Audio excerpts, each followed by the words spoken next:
Salam tout le monde. Je vais vous faire cette petite vidéo pour vous parler du prophète Mohammed et est-ce qu'il était vraiment illettré comme le prétendent beaucoup de musulmans. Je parlais avec Ismaël qui m'a traité d'ignorant lorsque je lui ai dit que le prophète Mohammed n'était pas illettré. Al-Ummiyya ne veut pas dire illettré. Il m'a dit que il n'y a pas plus ignare que quelqu'un comme moi qui ne comprend pas l'arabe. Et donc pour lui, Al-Ummiya, ça veut dire analphabète. Donc pour lui, le prophète Mohammed était analphabète. Je vais vous prouver que conformément au Coran, c'est loin d'être le cas.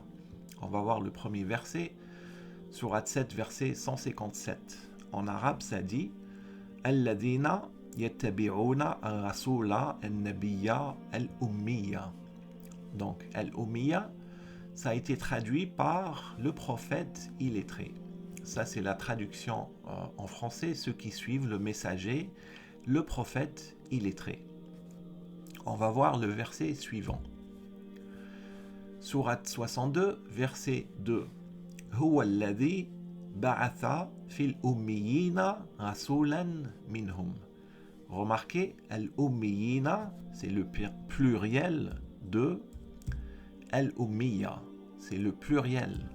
Ici, la traduction en français, ça a été traduit par c'est lui qui a envoyé à des gens sans livre un messager. Donc, dans ce cas, dans ce verset, ça a été bien traduit.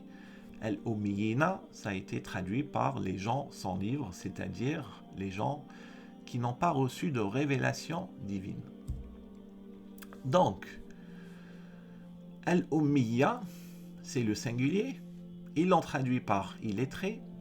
Al-Ummiyina, qui est le pluriel de Al-Ummiya, ils l'ont traduit par quelque chose de totalement différent. Pourquoi ? Pourquoi d'après vous ? Pourquoi on te traduit un par illettré et l'autre par les gens sans livre ? Ça n'a aucun sens, vous êtes d'accord ? Je vous pose une question. Est-ce que tout le peuple arabe était illettré ?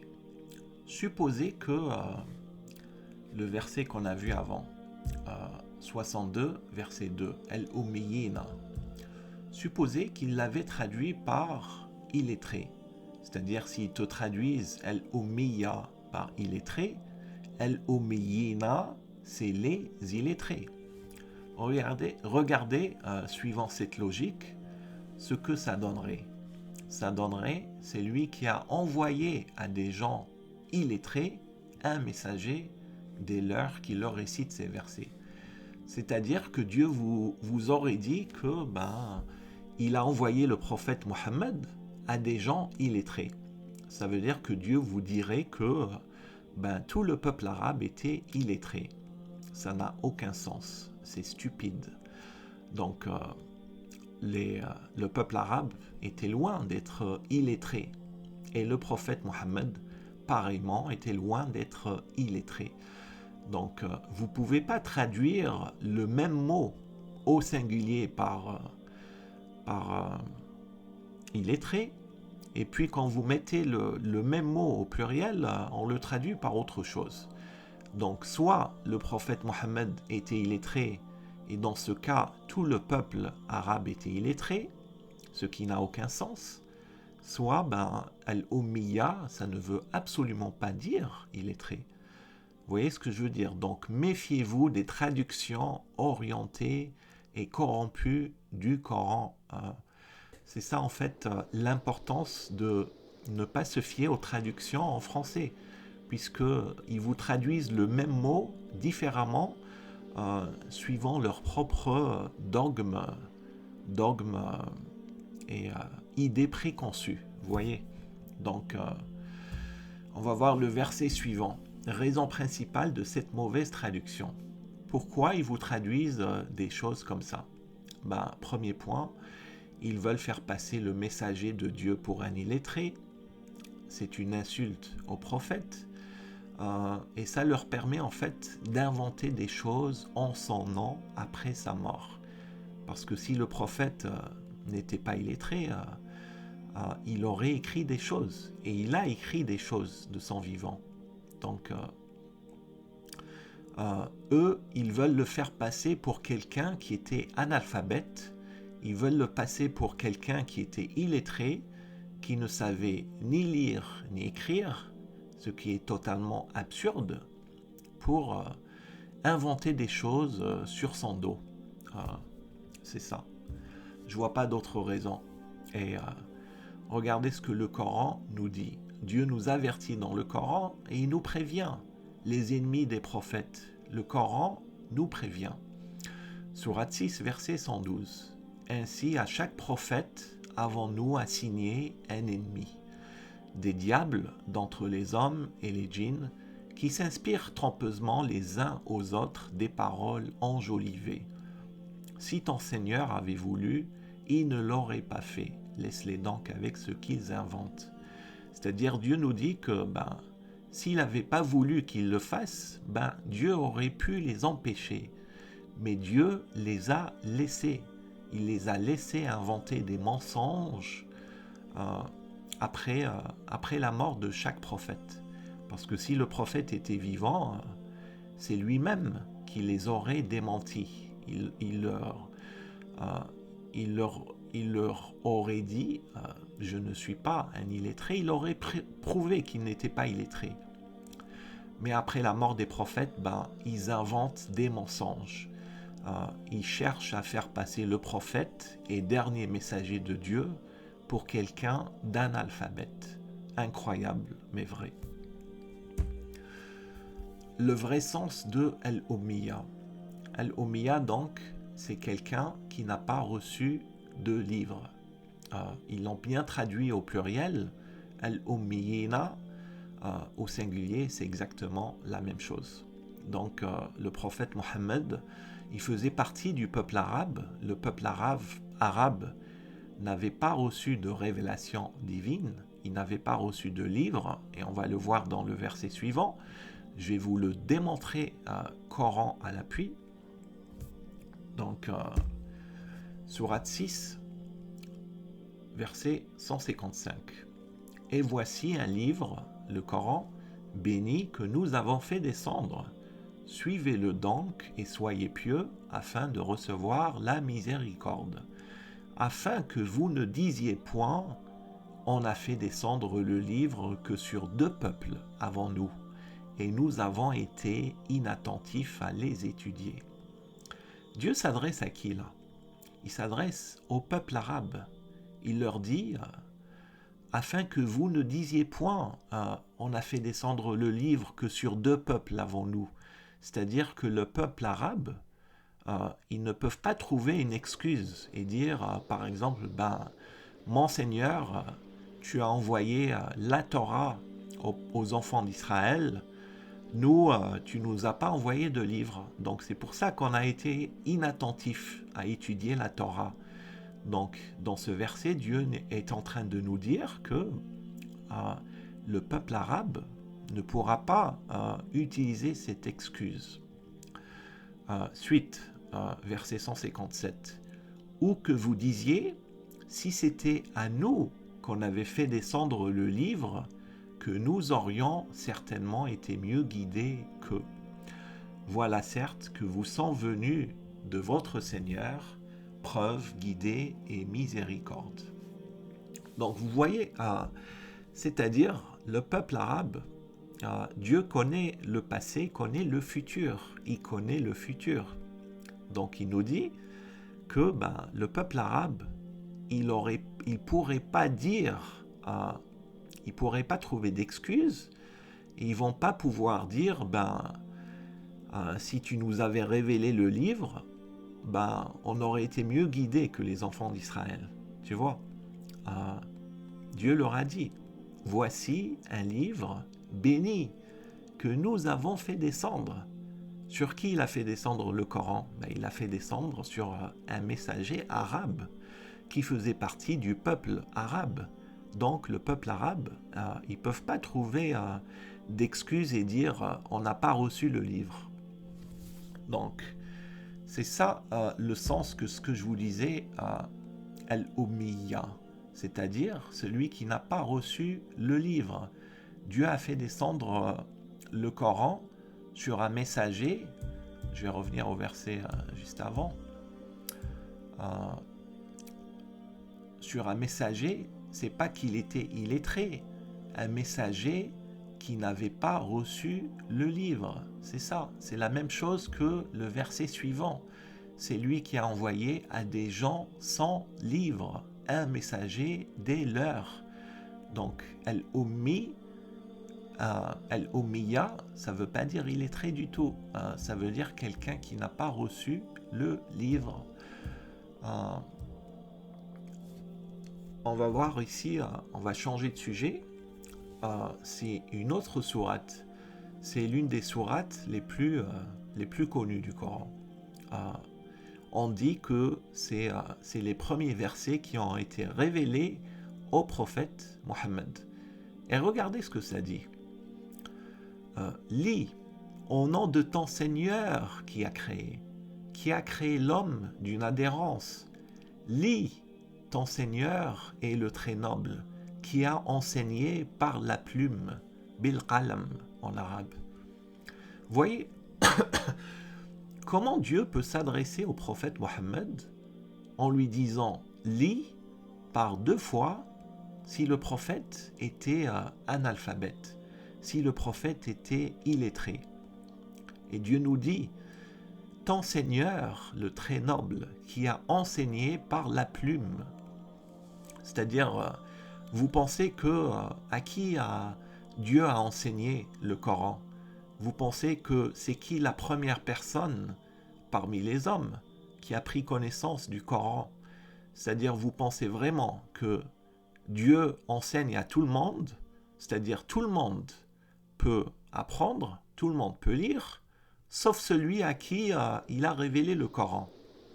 C'est quand même incroyable d'oser prétendre sans aucune preuve que le dernier messager de Dieu est illettré et analphabète, alors que les premiers versets qui lui sont révélés de son Seigneur, le premier mot même, il lui dit « Li, iqra, iqra, bismi rabbika alladhi khalaqa ». Vous voyez, c'est incroyable. Donc, ne vous faites pas avoir par la ruse du diable qui veulent salir le dernier messager de Dieu pour vous faire croire qu'il était analphabète. Le Coran ne dit nullement que le prophète était analphabète. Bien au contraire. On va voir une autre sourate, sourate 29, verset 47. C'est ainsi que nous t'avons fait descendre le livre. Ceux à qui nous avons donné le livre y croient. Et parmi ceux-ci, il en est qui croient. Seuls les mécréants renient nos versets. Et avant cela, tu ne récitais aucun livre et tu n'en écrivais aucun de ta main droite. Sinon, ceux qui nient la vérité auraient eu des doutes. Qu'est-ce que, dans ce verset 48, pourquoi Dieu nous parle de la main droite du prophète Mohammed? Parce que dans ce verset, Dieu s'adresse au prophète Mohammed. Pourquoi il nous parle de sa main droite? Le fait qu'il écrivait, dans ce cas, qu'il n'écrivait aucun livre de sa main droite, si le prophète Mohammed était illettré. Tu ne récitais aucun livre. Je connais une personne qui m'a dit, ce verset, ce matin, elle m'a dit, ce verset est une preuve que le prophète Mohammed ne savait pas lire et ne savait pas écrire. Mais prêtez bien attention au verset. Qu'est-ce que Dieu dit? Ça commence par « et avant cela ». Avant cela, c'est-à-dire avant le Coran, le prophète Mohammed ne récitait aucun livre. Les versets précédents qu'on a vus, ça dit les gens qui n'ont pas reçu le livre, al-ummiya, al-ummiyina. Donc le prophète Mohammed n'avait reçu aucun livre et Dieu nous informe qu'il ne récitait aucun livre. Donc il n'avait pas la connaissance des précédentes révélations divines. Tu vois, Dieu nous a informés également pour le peuple arabe euh, qui aurait trouvé l'excuse que si ils avaient reçu un livre, ils auraient été mieux guidés que les deux peuples avant eux. Donc, c'est-à-dire qu'ils n'ont pas reçu de livre. Et c'est ce que ce verset confirme. Ça dit au prophète Mohammed, tu ne récitais aucun livre. Il ne connaissait pas les précédentes révélations divines.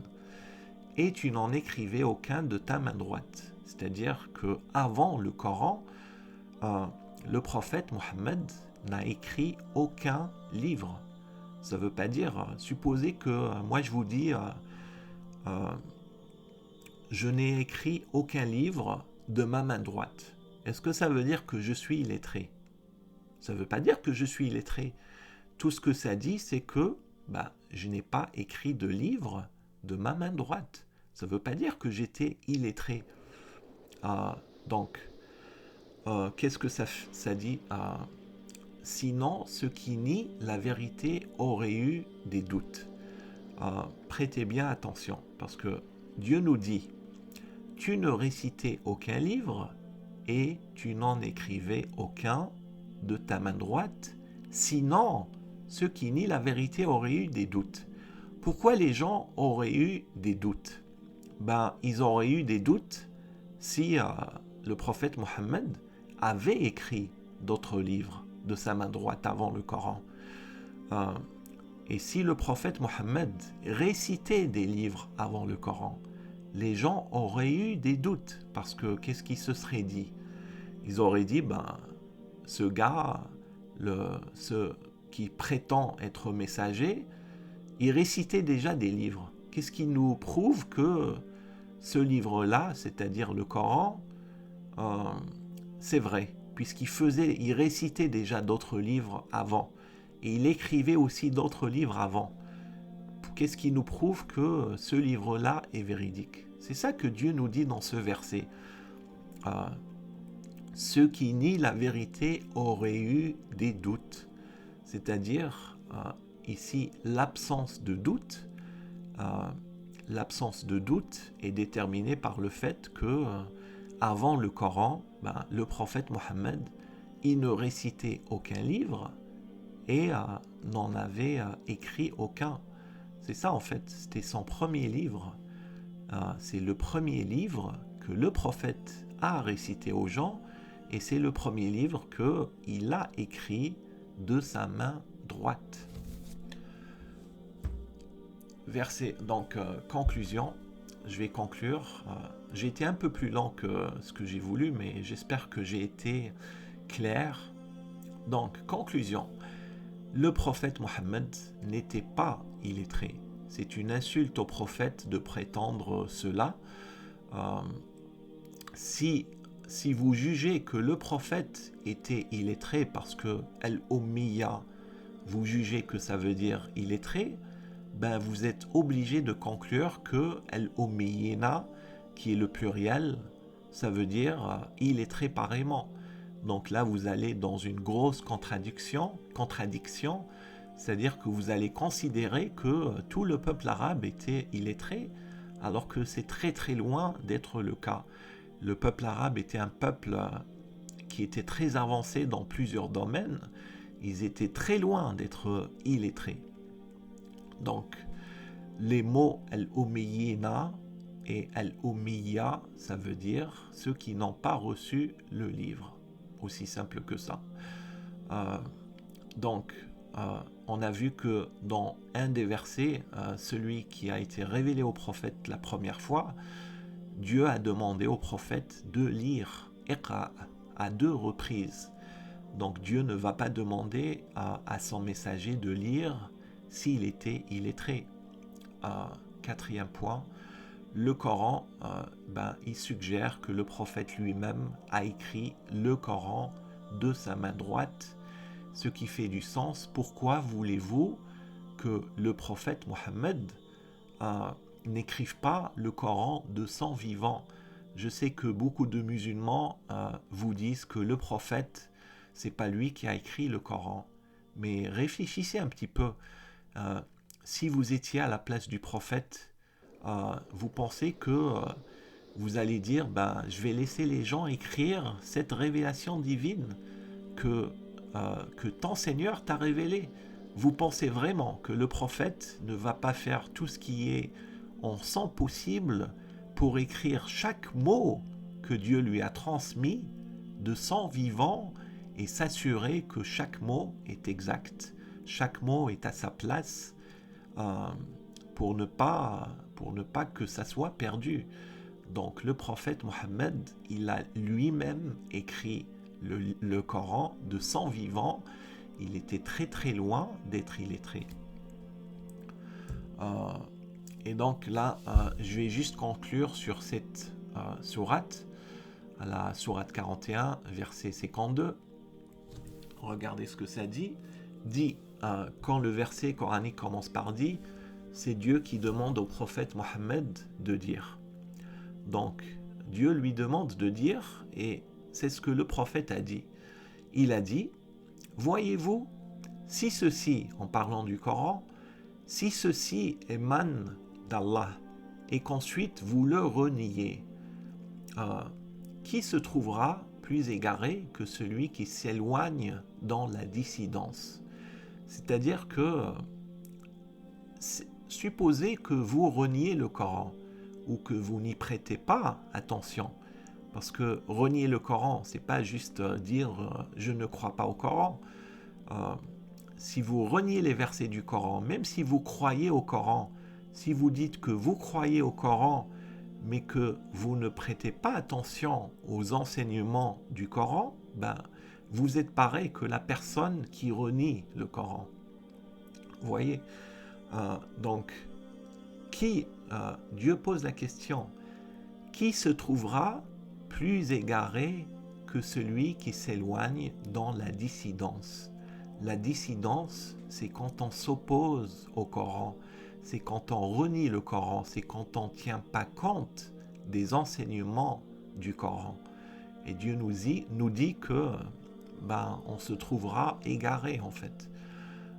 Suite, verset 53, nous leur montrons nos signes dans l'univers et en eux-mêmes, jusqu'à ce qu'il leur devienne évident que c'est cela, en parlant du Coran, la vérité. Ne suffit-il pas que ton Seigneur soit témoin de toutes choses? Qu'est-ce que Dieu nous dit? Il nous montre ces signes dans l'univers. Regardez l'univers. L'univers, c'est pas juste les étoiles, la terre. C'est tout ce que Dieu tout ce que Dieu a créé et tout ce que Dieu a envoyé. Le Coran fait partie de l'univers. Parmi les signes de Dieu, le Coran, c'est un signe. Et c'est plus qu'un signe, c'est une preuve pour les gens qui réfléchissent. Et Dieu nous dit, c'est-à-dire, il nous montre ces signes jusqu'à ce que les choses deviennent évidentes pour nous. La vérité, c'est-à-dire, c'est la vérité. Le Coran contient la vérité. Donc, il faut prêter attention au Coran. Il faut arrêter de croire aveuglément ce que vos pères et mères vous ont raconté, parce que vos pères et mères n'ont fait que se référer à ce que leurs propres mères et pères leur ont enseigné et à ce que des imams, des êtres humains comme eux, leur ont enseigné ou leur ont expliqué. Pourquoi Dieu nous a envoyé le Coran, pensez-vous? Pourquoi Dieu a envoyé le Coran? Il nous l'a dit dans plusieurs versets, qu'il a fait descendre le Coran à titre de guide et de miséricorde pour les gens qui réfléchissent. C'est la guidée qui vient de Dieu. C'est-à-dire que ce n'est pas vos mères qui vont vous guider, même si elles vous aiment plus que n'importe qui au monde. Ce n'est pas vos pères qui vont vous guider. La guidance est venue de votre Seigneur. Allez-vous l'accepter ou allez-vous la renier? C'est ça la vraie question que vous devez vous poser. Parce que l'exemple le plus flagrant, c'est notre prophète Abraham qui avait un père idolâtre. Vous voyez, pourquoi le prophète Abraham n'a pas suivi son père? Il n'a pas suivi son père. Vous voyez, donc réfléchissez, ne suivez pas aveuglément les gens, pas même vos pères et mères. Réfléchissez et suivez la révélation divine. Là, je me suis éloigné un peu du sujet initial, mais c'est important parce que Dieu n'a pas envoyé le Coran pour rien. Donc, c'est tout ce que j'ai à vous dire. Moi, je vous invite à réfléchir et accorder de l'importance au Coran. Voilà. Bonne soirée à tous et à la prochaine.